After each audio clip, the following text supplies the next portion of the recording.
Buenos días, Buenos días, Katia. bienvenida. Gracias. Muy bien.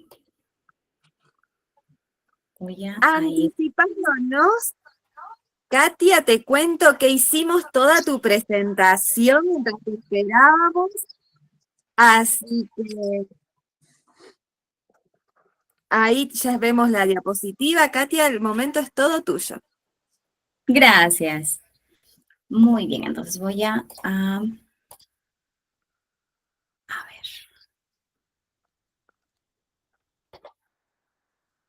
Uy, a ver, permítanme un momentito. Sí, creo que ya se pueden ver las diapositivas, ¿verdad?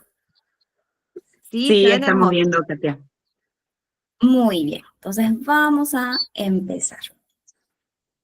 Bueno, el día de hoy he elegido un tema muy interesante para poder profundizar y poder reflexionar. Entonces vamos a hablar sobre estos acompañamientos que regulan, pero desde estructuras bastante flexibles, ¿no? Que nos permitan alcanzar esta autorregulación. Y una autorregulación con sentido y con propósito, no solo desde el detener algunas conductas que puedan ser incómodas para los cuidadores. El día de hoy vamos a revisar una pequeña como sumilla de contenidos, que esto nos permita como saber cuál es la línea de la ponencia del día de hoy. Y en esa medida podamos al final tener algunas conclusiones y enriquecernos con las propuestas que les pueda compartir en este espacio. Primero vamos a hablar por qué hay que hablar de autorregulación. Vamos a hablar un poco también sobre las estructuras flexibles, los recursos terapéuticos, enfoques psicológicos como regulador, el rol del cuidador como regulador también, y vamos a hablar de cuidador, ¿de acuerdo? Para hacer referencia a todas aquellas personas que están como responsable de un menor, ¿sí? El cuidador puede ser mamá, puede ser papá, y frente a la ausencia de ellos puede ser la tía, pueden ser los maestros, pueden ser todas aquellas personas que en algún momento de determinado tiempo están como cuidadores de niños y niñas neurodiversos. Y bueno, finalmente les voy a dar como una referencia de 3 lecturas que me parecen bastante interesantes, que pueden enriquecer mucho nuestra práctica clínica, y las referencias para que puedan tener como luz de dónde sale toda esta información. Vamos entonces a hablar un poco de por qué hablar de autorregulación, ¿no? A responder esta pregunta de por qué es importante hablar de autorregulación. Si bien actualmente nosotros hablamos mucho de la competencia emocional, y una de las competencias emocionales tiene que ver con esta capacidad de regular nuestras emociones. La autorregulación es una competencia que vamos a ir alcanzando a lo largo de los años porque tiene mucho que ver también con la madurez. Es por eso que vamos a hablar de la autorregulación emocional como una habilidad neuroafectiva en desarrollo, ¿sí? No vamos a hablar de una habilidad con la que nacemos, sino con la que vamos a ir construyendo y que nuestro cerebro va madurando para poder también utilizar esas estrategias que a partir de las distintas interacciones que podamos tener con el entorno se van aprendiendo y van madurando. Pero en el desarrollo como el neurotípico ya de por sí es un gran reto, teniendo en consideración que nuestro cerebro termina de madurar entre los 25 y 30 años, ¿no? Esta parte de nuestro cerebro que nos diferencia de otras especies, que es el lóbulo prefrontal, termina de madurar en esa etapa de desarrollo o a esas aproximaciones de edad. Entonces, suma un desafío o es un desafío en el trastorno espectro autista y en el trastorno de déficit de atención como sin hiperactividad, a desafíos adicionales. Uno es el procesamiento sensorial. Tenemos que tener en consideración que para un proceso de autorregulación tenemos que conocer el perfil sensorial de nuestros pequeños. ¿Por qué es importante el perfil sensorial? Porque en esta medida es un predictor de los detonantes de estados de desregulación. Pueden ser niños que pueden ser hipersensibles, que cualquier estímulo, ¿no? Podría generar o desencadenar estados de reactividad, o podemos tener niños muy buscadores de estímulos, ¿no? Hiperreactivos, es decir, van a ir buscando información con distintos canales de información de sus sentidos, por lo cual es como no va a ser suficiente la percepción visual, auditiva, táctil de cierto tipo de estímulos, sino que va a ser necesario que estos sean mucho más intensos, y al no permitírselo podría desencadenar un proceso de desregulación. Ahora, vamos a hablar de la desregulación como este estado en el que nuestros niños experimentan los estados emocionales de una manera muy intensa.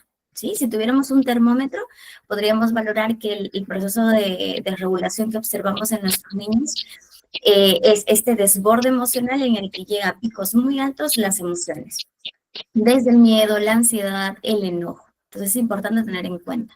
Y el proceso de desregulación no solo tiene que ver con las emociones desagradables, sino también aquellas que pueden ser, que terminen excitando mucho al pequeño, ¿no? Que terminen desbordados y no puedan seguir algunas normas sociales.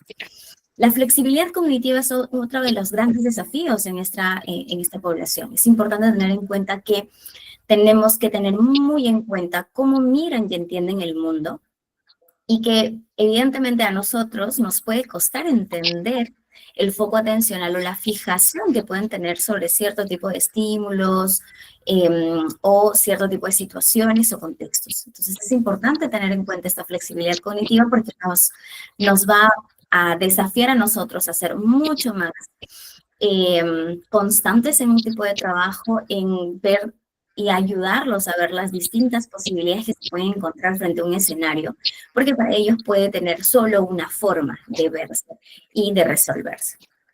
Y evidentemente otro desafío es la expresión emocional. Si bien la clínica del trastorno espectro autista y el TDAH no son las mismas, son diferentes y las necesidades son diferentes, sí es verdad que la expresión emocional puede ser muy exacerbada en algunos casos y que estímulos o situaciones, ¿no?, muy pequeñas puedan desencadenarlos. Entonces, la expresión emocional siempre va a tener que ver no solo con la condición o las características de la condición, sino también va a tener mucho que ver con las características personales de nuestros pequeños. Este temperamento es importante considerarlo, porque así nosotros tengamos niños o 5 niños con el mismo diagnóstico, cada uno de ellos va a expresar la condición de una forma muy diferente. Sí, es importante tener en cuenta ello. A partir de esto, ¿no? A partir de ya definir un poco lo que es la autorregulación, a qué hacemos referencia con un proceso de regulación, también tenemos que plantear que necesitamos acompañamientos que enseñen a entenderse a ellos mismos, ¿sí? Necesitamos que fomentemos mucho esta conciencia emocional para después fomentar este proceso de autorregulación, que es parte de una competencia emocional. Y no solo la exigencia de que estos espacios de terapia o de acompañamiento estén enfocados en portarse bien, ¿sí? El portarse bien es la invitación a que el niño esté como regulado, que esté sentado, que sea como un robotito al cual, como un mando, le decimos siéntate y se sienta, se para y se para, se mueve y se mueve. Si decimos escucha la clase y aprende la clase, lo van a hacer y no es así. ¿De acuerdo? No sucede eso ni con los niños neurotípicos, y mucho menos sucederá eso con niños que tengan alguna condición, ¿sí? Es importante tener en cuenta ello porque lo que vamos a buscar a partir de este espacio y también de esta ponencia es sensibilizarnos sobre qué acciones prácticas podemos tener para tener una mirada mucho más humanizante en estos niños y niñas. A partir de eso, la propuesta es que fomentemos y trabajemos por estructuras más flexibles, ¿sí?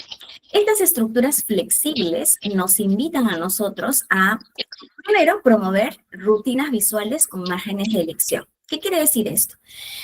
Ya vamos a profundizar un poquito sobre el enfoque Teach, pero algo que vamos a proponer constantemente es utilizar anticipadores visuales, ¿ya? Las rutinas visuales implican imágenes, dependiendo de la edad y las habilidades comunicativas de nuestros niños, utilizar imágenes, referencias o que el niño haya escrito, ¿no?, un horario, más allá de saber lo que va a hacer y cargarlo de actividades por la tarde, es que estas rutinas que pueden ser desde la hora de irse a dormir, desde cómo empezar la mañana o la estructura de la mañana y los pasos a seguir para ir al cole, tendrían que estar de una forma bastante clara, pero que si hay o existe alguna actividad que puede variar, esta también esté señalizada dentro de esta rutina visual para que sepan que esto puede cambiar y es un anticipador visual. Y esto se relaciona muchísimo, ¿no?, con la organización también de los espacios. Y eso tiene que ver justo con la estructura y autonomía que busca tanto el enfoque Teach como ESERS.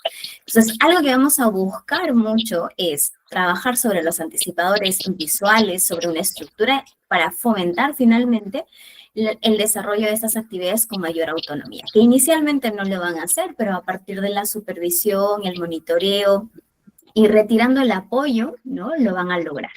Entonces, esta secuencia, ¿no?, de actividades nos va a permitir ya predecir lo que viene después. Y al predecir, podemos hacer que estas transiciones de una actividad a otra pueda, ¿no?, ayudar a disminuir esos estados de irritabilidad. Ahora, esto no quiere decir que no se van a irritar o que no van a generar una emoción o que no van a experimentar alguna emoción desagradable. No, lo van a hacer, pero esta va a corresponder a lo que está sucediendo y no a una percepción muy, ¿no?, muy sobreestimada de lo que ocurre. Entonces es importante que nosotros podamos tener en cuenta que esta secuencia, ¿no?, de transición tiene que ser pausada, tiene que permitir esta regulación si estamos en edades muy tempranas como la primera infancia, ¿no? Y la niñez. Podemos utilizar hasta canciones para hacer transiciones, ¿no? De guardar, de ir de un lugar a otro, que implica, ¿no?, que esta transición sea pausada y sea regulada.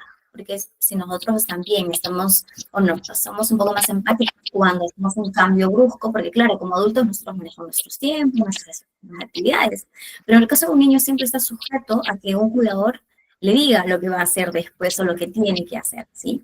Entonces, si nosotros estamos viendo, no sé, una serie y alguien llega con una responsabilidad o nos dice, oh, quisiera de la computadora hacer esta u otra actividad, evidentemente nos va a generar incomodidad porque no están respetando nuestro espacio personal. Entonces es importante el respeto, ¿no?, a esta transición, sobre todo el uso de anticipadores, ya sea verbales, visuales, y que esta transición, que al inicio de un aprendizaje de rutinas o de actividades que se han organizado previamente, no va a ser amigable porque el niño va a tender a buscar, ¿no?, todo el tiempo actividades que sean agradables, sino todo lo que tienen que aprender a hacer va a ser agradable. Es importante que nosotros podamos cuidar mucho esa transición y que no sea abrupta, que desencadene una desregulación emocional. Vamos a hablar también de estos espacios organizados, ¿no?, por zonas sensoriales. Este perfil sensorial que les comentaba hace un momento, es importante que lo podamos tener en cuenta. Un perfil sensorial nos va a permitir a nosotros conocer las características y lo que puede generar en nuestros pequeños, más allá de evitarlos, es hacer aproximaciones sucesivas. Esto lo podemos también trabajar con el terapeuta ocupacional, que nos dé herramientas de cómo ir aproximando a cierto tipo de estímulos que pueden ser realmente muy limitantes para los pequeños, o nosotros en casa ir progresivamente aproximándolos también, pero sí es importante, si no tenemos las herramientas para poder acompañar la exploración sensorial, es importante acudir al especialista.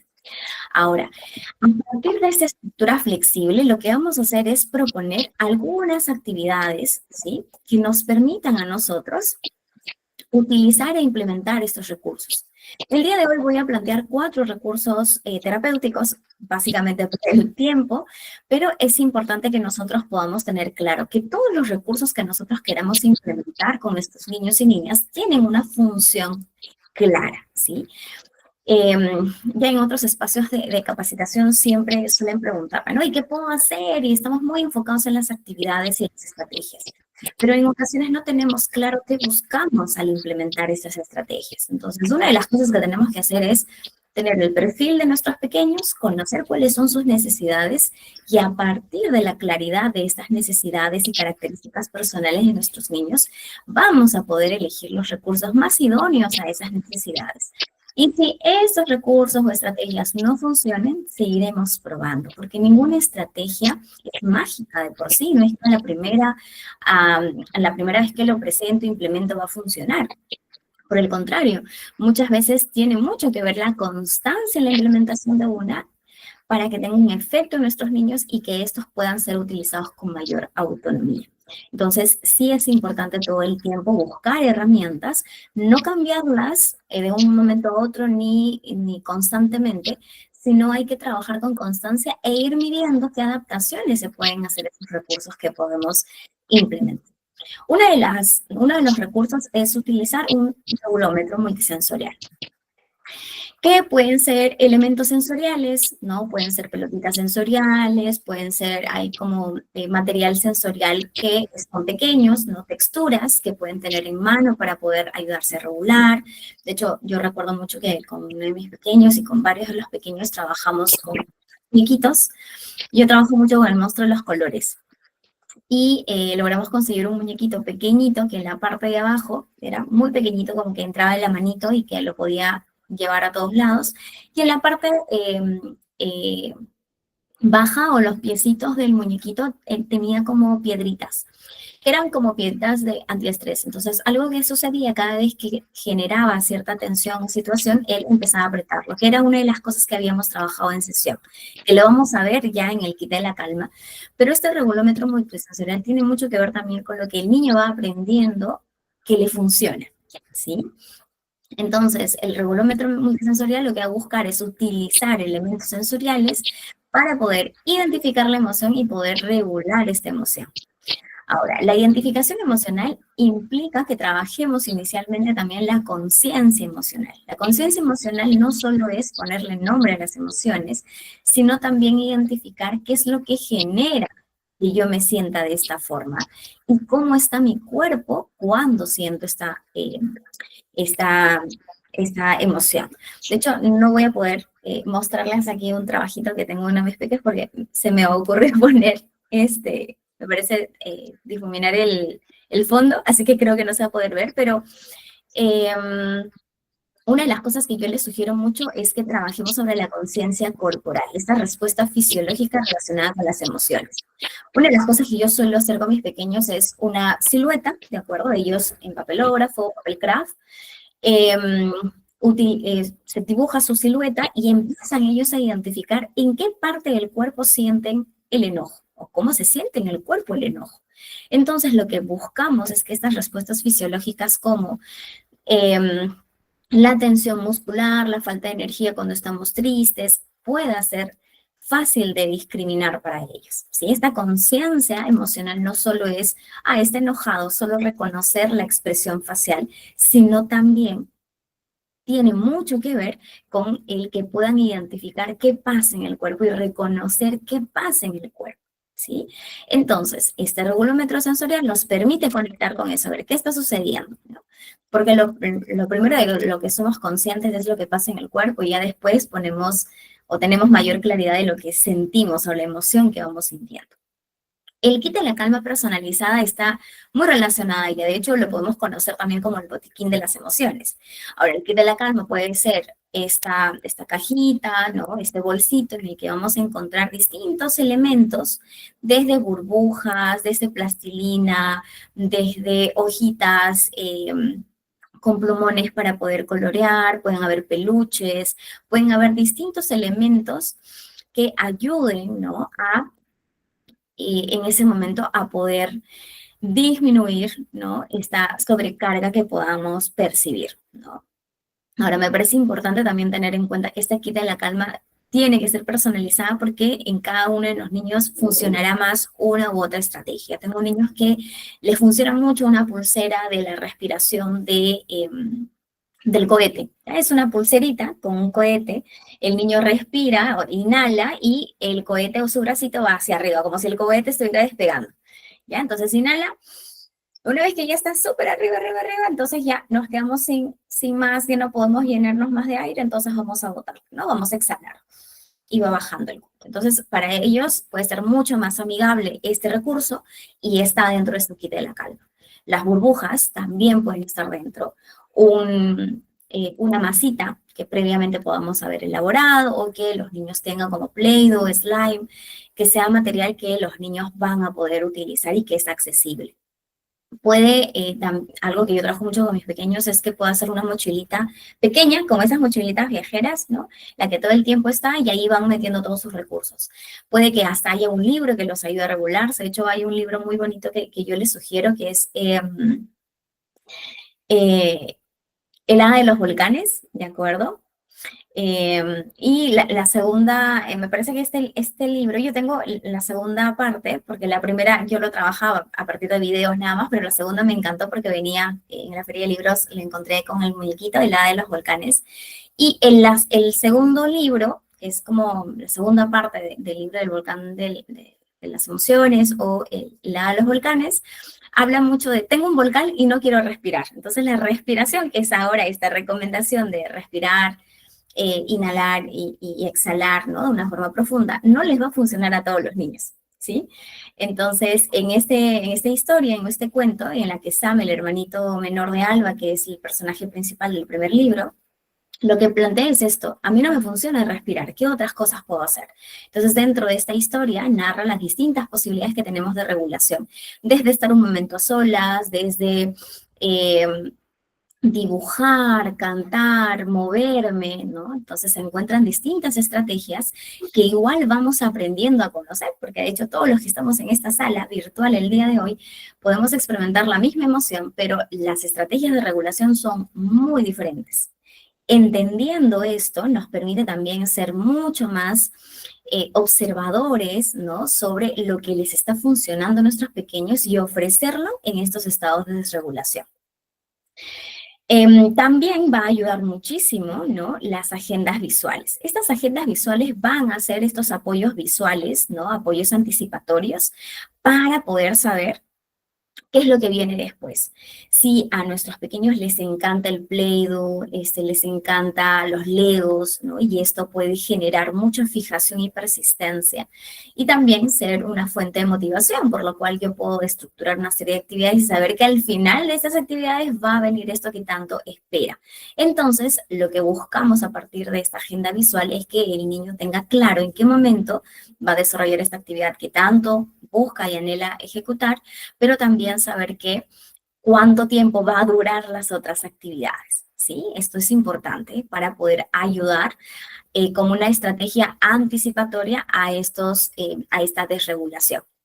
Nosotros cuando tenemos a niños que tienden a desregularse, es decir, que tienden a experimentar emociones muy intensas, que pueden frenar las actividades de ellos y la de otros también frente al desborde de estas emociones, es muy importante nosotros trabajar con anticipadores, como una estrategia anticipatoria. Entonces, vamos a tener dos formas de lidiar con la desregulación emocional. Estrategias anticipatorias, que son todos estos recursos que estamos trabajando, y las estrategias de contención, que son lo que sucede después del desborde, ¿sí? Ahora, ¿por qué trabajamos y fomentamos siempre sobre las estrategias anticipatorias? Porque estas son menos desgastante emocionalmente para los cuidadores implementar, ¿sí? ¿Qué sucede cuando un niño está desregulado? Bueno, tenemos que ser pacientes a que esté en un nivel receptivo para poder dialogar con ellos. Y eso lo vamos ahora a ver un poco sobre el rol que nosotros desempeñamos como cuidadores, pero es importante tener en cuenta que tenemos que conocer el lenguaje no verbal de nuestros niños cuando están empezando ya a experimentar estados emocionales que pueden hacerse intensos. No porque queramos evitar esta experiencia emocional, sino porque van a haber momentos en el que resolver esa situación de forma anticipada va a ser favorable para continuar y concluir una actividad. Pero van a haber otros momentos que, por ejemplo, puede que estemos en un espacio más abierto, ¿no? Un parque, en un lugar en el que evidentemente nosotros no vamos a poder controlar todos los estímulos y nos va a tocar ayudar a nuestros pequeños a transitar por ese estado emocional desagradable.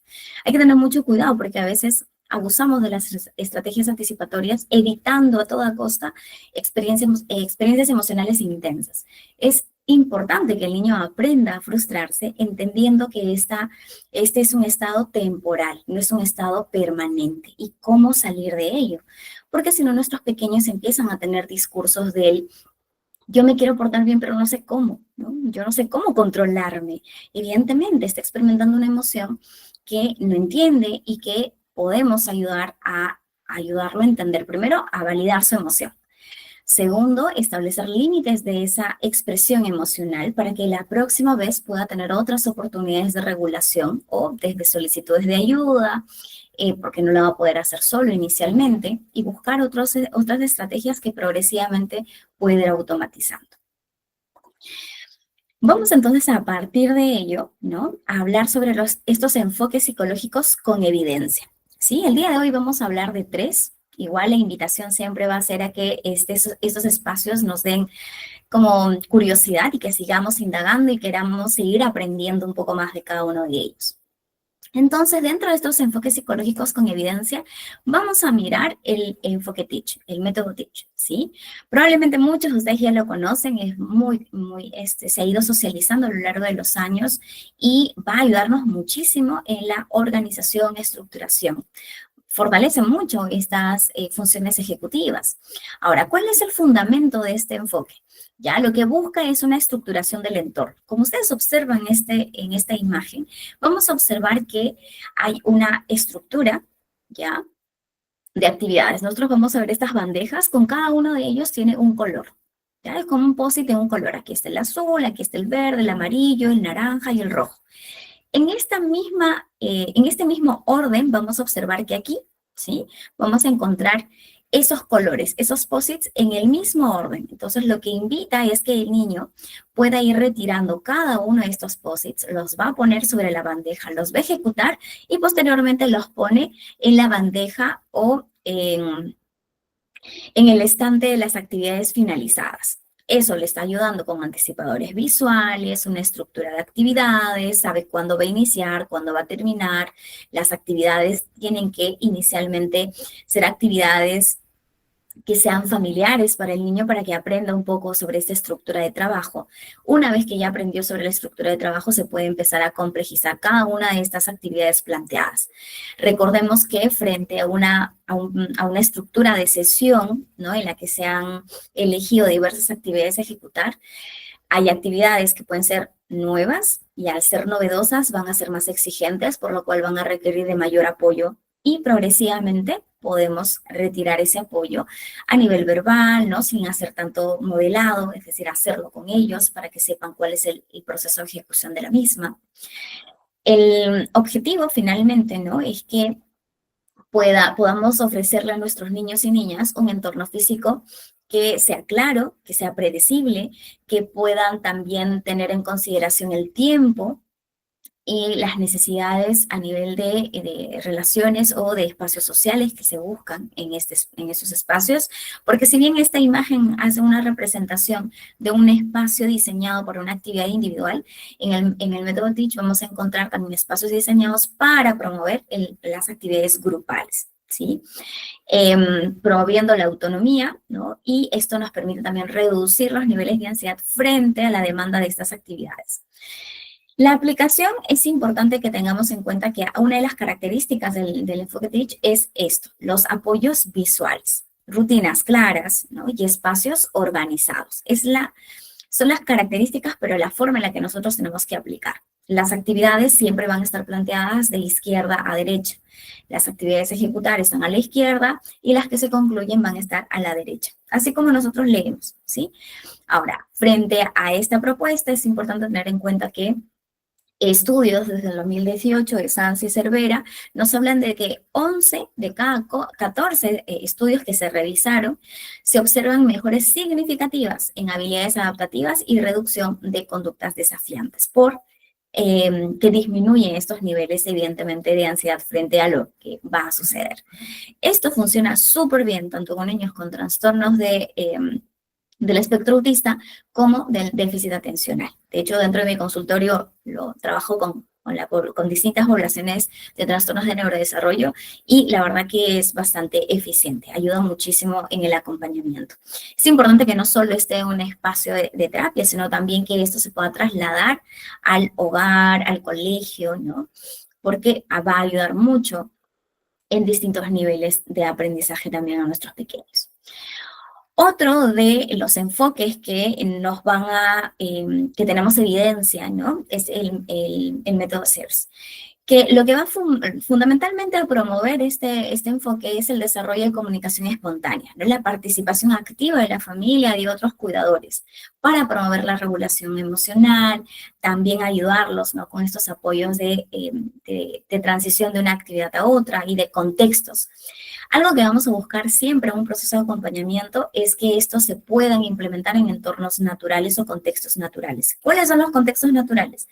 El colegio, el parque, entornos donde el niño se desenvuelva y sin que haya un control de los estímulos en el cual están expuestos o está expuesto nuestros pequeños.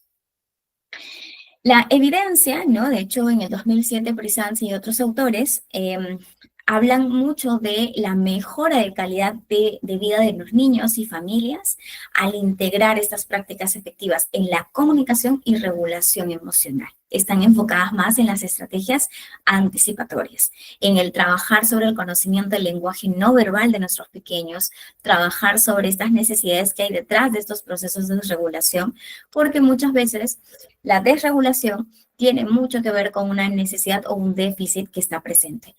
Puede ser la hipersensibilidad sensorial, tiene mucho que ver con las habilidades comunicativas. Entonces, todo esto se va trabajando para poder alcanzar finalmente un menor requerimiento de apoyo en cada uno de nuestros pequeños.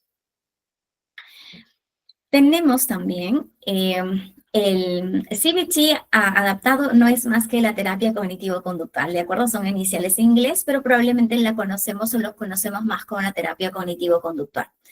La terapia cognitivo-conductual lo que va a buscar es que nuestros niños aprendan la relación que existe entre la forma en la que interpretamos algunos eventos, estos pensamientos relacionados con nuestras emociones y nuestros comportamientos. Puede parecer muy complejo explicarle esto a nuestros pequeños, pero cuando trabajamos teoría, la mente lo estamos trabajando también, ¿sí? Porque lo que hacemos es entender qué sucede, ¿no? Que la forma en la que estamos interpretando ciertas situaciones. Entonces, sí es importante tener en consideración que trabajar la relación de las emociones con la forma en la que estoy percibiendo le va a dar herramientas a nuestros pequeños también para fortalecer esta predictibilidad o entender lo que puede pasar por la mente del otro, ¿no? Esta interpretación desde la mirada del otro, para poder ampliar un poquito el abanico de posibilidades, porque hay una inflexibilidad cognitiva con la que tenemos que constantemente trabajar. Entonces, el uso de estos recursos, a diferencia de psicoterapia infantil con niños con acompañamientos netamente emocionales, lo que buscamos en el TCC adaptado es utilizar recursos visuales, historias, metáforas, dramatizaciones, con guías muy concretas con lo que podemos trabajar y qué podemos hacer. Porque finalmente la TCC, desde esa adaptación, lo que busca es entrenamiento en la resolución de problemas y la regulación emocional, ¿sí? Entonces, es importante tener en cuenta que el conocer o formarnos en cada uno de estos enfoques requiere tiempo, conocer a profundidad el marco teórico, pero ya sabemos que estos son bastante eficientes. Entonces, el TCC adaptado ha demostrado la eficacia, ¿no?, en la mejora de las habilidades de regulación emocional y la resolución de problemas, esto que les mencionaba hace un momento. Va a funcionar muy bien este enfoque tanto en niños con trastornos de neurodesarrollo. No solo en niños con TEA, sino también hasta en niños con otro tipo de necesidades específicas, ¿sí? Ahora, vamos a ir viendo, para poder, que el tiempo no nos gane, vamos a hablar un poco sobre el rol del psicólogo como regulador, ¿sí? Vamos a hacer 4 planteamientos muy importantes. El rol del psicólogo como regulador es importante que nosotros aprendamos a leer señales previas a la desregulación. Y estas señales no solo tienen que ser fáciles de leer para nosotros como terapeutas, sino que tenemos que trasladar esa información a los cuidadores. Si yo tengo una lectura clara de cuando mi pequeño empieza a hacer puñito, es que ya se está empezando a incomodar y esto puede ser una manifestación de esto no me gusta, esto me está molestando. Entonces, este lenguaje no verbal tenemos que estar muy atentos para poder trasladarle esta información a los cuidadores que puede que no lo hayan observado o no lo hayan notado. o que lo hayan observado, pero que no les dé información para predecir lo que puede pasar después si es que no se acompaña a tiempo. También ofrecer contención afectiva y estrategias accesibles. Esta contención afectiva tiene que ver qué tanto nosotros nos hemos trabajado a nivel personal para que podamos regular, ¿no?, a este cerebro emocional. Porque claro, somos seres humanos, nos vamos a enojar, nos vamos a poner tristes, nos vamos a asustar, pero es importante que en este proceso de autorregulación personal como profesionales hemos alcanzado esta capacidad de poder estar en un estado de calma para poder contener. Y ese mismo estado de calma alcanzado, o que se ha ido trabajando a lo largo también de la práctica clínica, se tiene que enseñar a los padres para que ellos también puedan ser fuentes de regulación y que no exista este discurso que en ocasiones tienen las papás. Pero con usted se calma y conmigo no. Entonces hay que enseñarles por qué con nosotros sí funciona y que tenemos que trabajar en casa para recuperar estos estados también de predisposición a acompañar esta regulación, porque si nosotros trabajamos con la familia, hay mucho desgaste emocional. Entonces es evidente que frente a los procesos de regulación emocional tengan menos herramientas, y no solo desde las estrategias que les podemos compartir, como en la sesión del día de hoy o en la jornada del día de hoy, sino en el trabajo personal que se tiene que hacer. Sí, es importante también validar un poco el desgaste emocional que tiene la familia y que en ocasiones estos espacios de terapia va a permitir cómo darle contención también a la familia. Diseñar entornos que habiliten expresión auténtica, ¿no? Esto que hablábamos un momento, el implementar el rincón de las emociones, el kit de la calma, todas esas estrategias que permiten que fomentemos constantemente la atención hacia nuestros niños y a las necesidades que puedan tener y a las distintas adaptaciones que vamos a tener a estos recursos que se están empezando a implementar. El uso de metáforas visuales, cuentos sensoriales y juegos simbólicos son herramientas que ayudan muchísimo. Sí es importante tener en cuenta también el requerimiento de apoyo de cada uno de nuestros pequeños. Las experiencias y la forma en la que vamos a trabajar con cada uno de nuestros pacientes va a ser diferente. No es la misma. Entendiendo esta individualidad, podemos ofrecer herramientas también personalizadas para nuestros pacientes. Obviamente podemos tener un marco teórico referencial. En mi caso yo trabajo mucho sobre el enfoque Teach y Denver, entonces cada vez que yo implemento algún acompañamiento, porque trabajo con nenes pequeños, entonces es importante tener un marco teórico sólido que me permita, ¿no?, dirigir el acompañamiento, pero que no me cierre la posibilidad de, también, ¿no?, de aprovechar otras herramientas que requieran mis pacientes, ¿sí?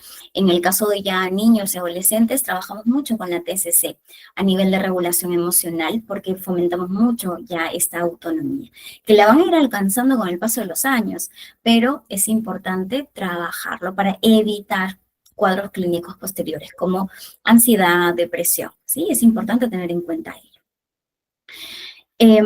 Y bueno, vamos entonces ahora a hablar un poco sobre el rol del cuidador como regulador, que es bastante importante. Un adulto, ¿no?, tiene que aprender a regularse primero para poder acompañar, ¿sí? Si no nos regulamos primero, nosotros vamos a hacer también, ¿no? De hecho, Daniel Segel en su libro Disciplina sin lágrimas habla mucho sobre el cerebro en la palma de la mano, ¿ya? Entonces, nuestra amígdala se activa, nuestras neuronas espejo también, si es que no las aprendemos a regular. Si un niño está desbordado y yo me desbordo, entonces ya tenemos a 2 niños desbordados. Entonces, va a costar más salir de ese proceso de regulación. Entonces, seamos un adulto que busca espacios también para poder trabajar en sus procesos de autorregulación, para poder acompañar. Algo que es importante es tener en cuenta que van a haber claves para acompañar y fomentar la regulación. Nuestro tono de voz, nuestro ritmo, ¿sí?, la forma en la que estamos comunicando, evitar la sobrecarga verbal. Y la sobrecarga verbal es explicarle en el momento en el que nuestros pequeños están desbordados, darle una explicación racional. En ese momento su lóbulo prefrontal es como si se apagara y no hay forma. Entonces lo que nos queda es, podemos, algo que yo siempre les sugiero a los papás, ¿no?, repitámonos un mantra para que nosotros entendamos que en este momento el pequeño no está preparado para escuchar explicaciones. Y puede ser en este momento no está preparado, ¿no? Que el llanto es una expresión también de malestar, no lo está haciendo por incomodarme, lo está haciendo porque no tiene otra forma de expresar lo que está viviendo y sintiendo. El contacto visual, entendamos también que no tiene que ser una exigencia en el caso de los niños con trastorno espectro autista, porque el contacto visual lo que busca es saber si está con nosotros, pero si notamos que a nuestros pequeños aún les cuesta, es importante que la intermitencia del contacto visual sea suficiente, ¿sí? No necesitamos sostener la mirada porque esto puede ser muy desgastante para los niños con trastorno espectro autista y también para los niños con TDAH. Y cuidar mucho nuestro lenguaje corporal, ¿sí? Yo puedo con mi discurso decir, tranquilo, ¿no? Y ya mi expresión facial, mi cuerpo comunica lo contrario, entonces tiene que haber una coherencia con lo que estoy diciendo a nivel verbal con el cuerpo. Finalmente, ¿no? Una de las últimas recomendaciones sería evitar los juicios, ¿sí? Evitar los juicios de valor, las etiquetas, que finalmente estas van a ser huellas emocionales que van a quedar en nuestros pequeños. Ofrecer opciones, ¿sí? Ahora, con respecto a las opciones, hay que reducir las opciones también, ¿sí? Entonces, si ya de por sí nuestro pequeño está desregulado, le ofrezco opciones y puede ser que esa, justo la que él desea, no es accesible en ese momento, entonces desencadena mucho más, ¿no? El proceso de regulación. Por lo cual se sugiere que podamos elegir una o dos opciones, que el niño finalmente sienta que lo está eligiendo, pero yo reduje previamente ya esas posibilidades. Desde lo que podemos tener en el kit de la calma, en su mochilita, puede tener distintos elementos para poder regularse. Y sostener emocionalmente, ¿sí? La contención tiene que ser aceptar la emoción y contener y esperar a cuando esté preparado para redirigir, ¿no? O reflexionar sobre las conductas inapropiadas que pueden haber generado esa desregulación emocional. Recordemos que el proceso de acompañamiento o fomentar la regulación emocional busca, lo que está evitando es no controlar, ¿sí? No se trata de controlar, se trata de contener, ¿sí? Es algo importante con el cual nos tenemos que ir, al menos de esta ponencia. Aquí hay 3 lecturas sugeridas, ¿ya? Las lecturas sugeridas son, Víctor Ruggeri tiene, la verdad, una bibliografía muy, muy, muy bonita. Este libro de autismo, cómo intervenir desde la infancia a la vida adulta, es un libro que les recomiendo mucho. La última edición es del 2023, entonces esta está actualizada. Yo también tenía la anterior y la verdad que sí hay elementos muy enriquecedores para la parte clínica. Intervención educativa en el TDAH también, y psicoterapia en niños y adolescentes. Esos son libros que ahí les dejo como una referencia para que puedan revisar, para que puedan ustedes en la práctica clínica también profundizar y tener herramientas adicionales, que siempre es bueno actualizarlos. Ahí les dejo algunas referencias también de lo que hemos revisado el día de hoy. Y bueno, ahí les dejo mis datos de contacto, mientras voy absolviendo las dudas que puedan haber surgido a partir de la ponencia. Muchas gracias, Katia. Hermosísimo, muy rico, muy nutritivo, importantísimo este tema que nos traes de los acompañamientos terapéuticos que regulan, ¿no? Cómo manejar esas situaciones, esto del kit para darle a nuestro niño o nuestra niña, ¿sí? Todo lo que es la autorregulación emocional. La verdad que muy, muy importante. Maravilloso. Felicitaciones y muchas gracias por estar. Vamos a ver las preguntas. Si alguien tiene levantada la mano, Pato, si llegas a ver, lo veo. ¿Alguna pregunta que le quieran hacer a la licenciada? No veo a nadie con la mano levantada. Ok. Todo claro, entonces. Sí. Es que está todo tan clarito, has dejado todo tan manifestado en cada una de las diapositivas. Dicen, me pareció súper interesante, mucha información, excelente profesional, un placer escucharla. Bueno, habían consultado si había quedado grabado, sí queda grabado.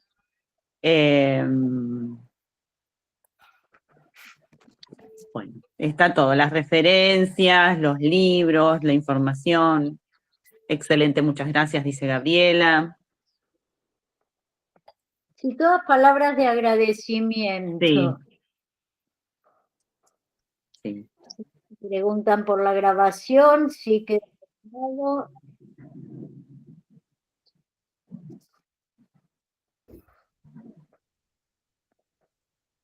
Genial. Dejaste a todos callados, Katia. Bueno, vienen despertando un poquito, creería yo, así que bueno, agradecerles a ustedes por el espacio, por la confianza, y bueno, conmigo será hasta una próxima oportunidad, si es que no hay dudas ni consultas. Bien, bueno, si nadie tiene ninguna pregunta, tenemos las referencias en la grabación, queda también para poder contactarte, así que está todo más que claro. Qué bueno, me alegro mucho. Encantada de Katia, poder haber acompañado con ustedes. hay un mensajito de Juan Carlos que dice muy claro, una vez que se identifican los pensamientos negativos, ¿cómo actuamos? Ah, ese entró recién. Muy buena pregunta. Cuando nosotros trabajamos en TCC y trabajamos con niños y adolescentes, vamos a, al menos yo sí voy a promover mucho que hablemos de pensamientos engañosos para poder hablar de la percepción que pueden tener de algunas situaciones que puedan desencadenar emociones muy intensas. ¿Y qué hacemos referencia o a qué nos referimos con estos pensamientos engañosos? Albert Ellis propone que no es lo que sucede lo que nos genera malestar, sino la forma en la que lo interpretamos. Entonces hay una técnica muy bonita para poder trabajarlo y es los lentes claros y los lentes oscuros. ¿Sí? Entonces los lentes oscuros es que yo estoy viendo de una manera probablemente no tan objetiva esta situación y estoy personalizando alguna acción. Imaginemos, tengo mi cartuchera, un compañero pasa y se le cae. Entonces yo digo, ay, este compañero lo ha hecho a propósito, ¿sí? Eso es de los lentes oscuros.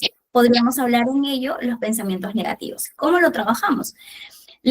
Trabajamos el ponernos las gafas claras y le decimos, ¿de qué otra forma podemos interpretar sin que sintamos que nos está haciendo algo? Si solo la describimos, un compañero pasó, no se dio cuenta y se cayó la cartuchera. Ok, esa es una forma mucho más objetiva de describir lo que está sucediendo, sin ponerle una intención al otro, porque eso es básicamente una interpretación que puedo tener del evento o consultarlo para que esto me quede mucho más claro.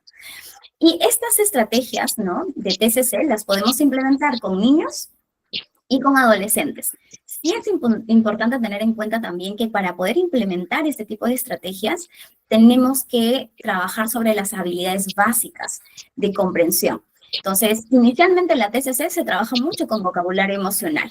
Esto que acabamos de ver, vocabulario emocional, ¿no?, la conciencia emocional, estrategias de regulación emocional, para después relacionarlo con esta emoción está relacionada con un pensamiento, una forma de interpretación. ¿Cuál es? Y trabajamos eso. Otra forma de mirarlo también son los pensamientos oruga y los pensamientos mariposa. A los niños les suele gustar más las gafas porque es más amigable, se ponen las gafas, se las sacan, entonces ellos mismos crean igualmente ello y los ayuda a entender con mayor claridad cómo están viendo eso. Y no solo hacia el otro, ¿de acuerdo? Porque estos pensamientos engañosos están dirigidos hacia sí mismos porque se empiezan a poner etiquetas negativas a sí mismos. Es que soy tonto. Ya, ¿desde qué gafa estás viendo esto? ¿No? Las oscuras, porque estoy viendo una impresión negativa de mis acciones. ¿Cómo lo podemos describir desde las gafas claras?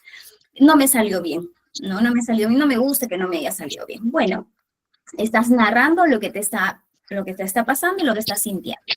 Y empezamos a trabajar sobre estos recursos de resolución de problemas, pero es una forma en la que lo podemos trabajar.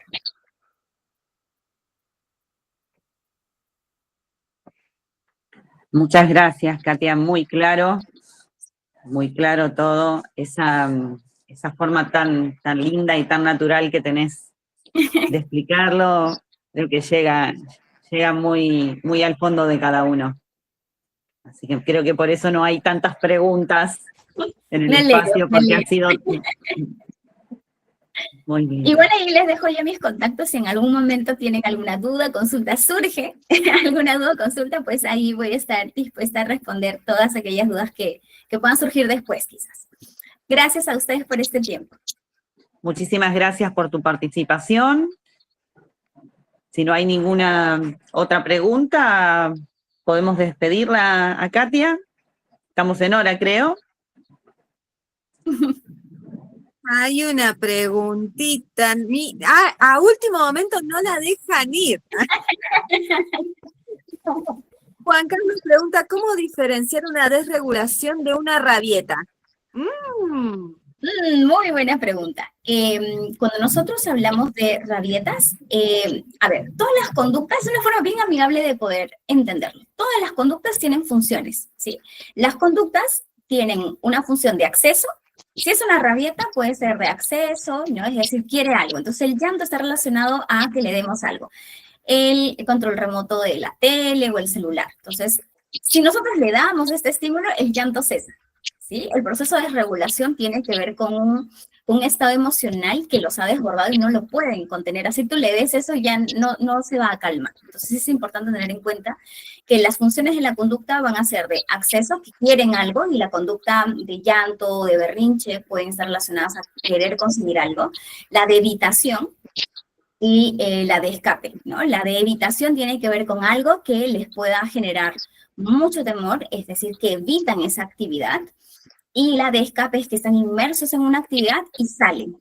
O la clase de matemática, imaginemos, ¿no? Estaba a punto de dar el examen, la profesora ya le entregó el examen y es como, no, me enfermé, me siento mal, y es una conducta de poder salir de ese espacio. Entonces, valorar si necesita algo y la conducta está relacionada para conseguir algo, o es que realmente no tiene estrategias para poder lidiar y convivir con esas emociones en ese momento. Entonces hay que ayudarlos. Es una forma bastante amigable de poder discriminar cuando es un estado de regulación y cuando es una rabia.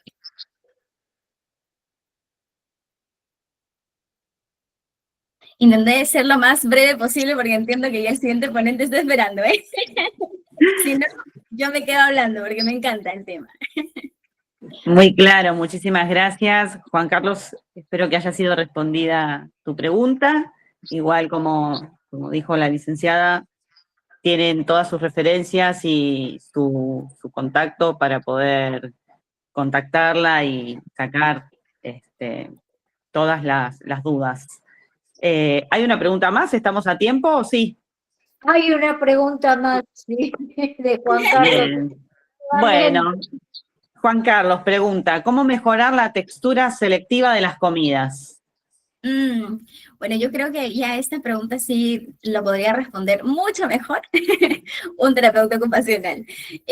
Pero sí es importante conocer las características de nuestros pequeños también para las aproximaciones sensoriales, ¿no? Entonces, podemos ir introduciendo a través de la experiencia del tacto, pero el perfil sensorial es importante, ¿no? Y el terapeuta ocupacional nos puede dar muchas más herramientas para poder acompañar ello.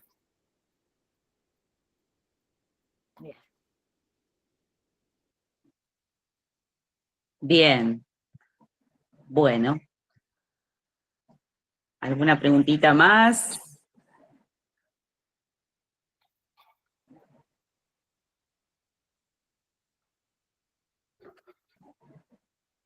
Bueno, ahora sí, parece, Katia, te has dejado a todos muy, muy contentos.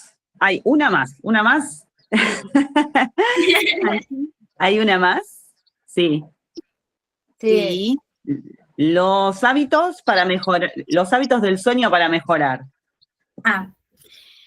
Los hábitos de sueño, la higiene de sueño es muy importante para procesos de autorregulación. Entonces, si un niño no duerme bien, evidentemente sus niveles de regulación al día siguiente, ¿no?, van a ser menores.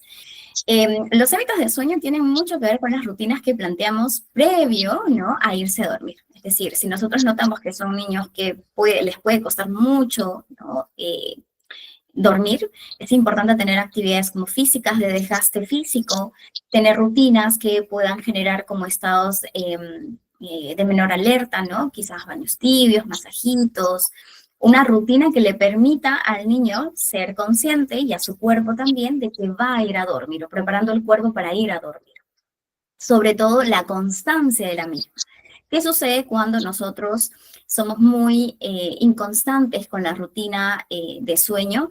Lo que sucede es que el niño empieza como a desorganizarse, ¿no? Porque hay días en los que se va a dormir más temprano, otros días más tarde, en el que le estamos dando también acceso a dispositivos tecnológicos, tablet, televisor, ¿no? Y eso hace que evidentemente el cerebro también se active más.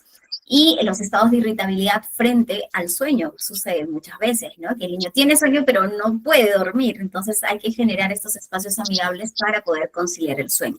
Recordemos también de que en muchos casos los trastornos de neurodesarrollo, específicamente como TEA, TDAH, pueden cursar con trastornos del sueño. Sí es importante, si nosotros notamos que nuestros niños están durmiendo muy poquito, lo consultemos con el pediatra o el neuropediatra. Es muy importante porque la higiene de sueño sí va a ayudar muchísimo a los procesos de regulación. Un niño que duerme pocas horas o que no tiene un sueño de corrido o higiene de sueño, es decir, un sueño reparador, sí nos va a generar que al día siguiente la predisposición a los procesos de regulación o que queramos implementar distintas estrategias funcionen menos. No es porque no lo estemos implementando bien, solo que el pequeño está en un sistema de alerta que no es conveniente, ¿no? Es importante trabajar sobre ello. Entonces, la higiene de sueño va a ser importante. Las rutinas, algo que yo siempre les recomiendo, ¿no? Que puedan tener actividades como físicas en la tarde, cenar temprano, ir preparándolos desde horas antes para ir a acostarse, disminuir o eliminar todos los dispositivos tecnológicos para que también el cuerpo y el cerebro entienda que ya es hora de ir a dormir, ¿no? Y eso me parece bastante importante y nos va a ayudar mucho en la organización de los hábitos o la rutina de sueño o de noche. Muchísimas gracias, Katia. Bueno, cualquier otra inquietud, cualquier otra pregunta, la pueden contactar a la licenciada en las referencias que ha dejado. Así que te agradecemos muchísimo, muchísimo por tu participación. Excelente ponencia. Gracias por tantas herramientas. Todos estos aplausos son para vos. Gracias. Estamos muy contentos de que estés acá con nosotros. Te damos un abrazo enorme y será hasta la próxima. Gracias. Hasta pronto. Hasta pronto. Bueno, hermosa ponencia. Ya tenemos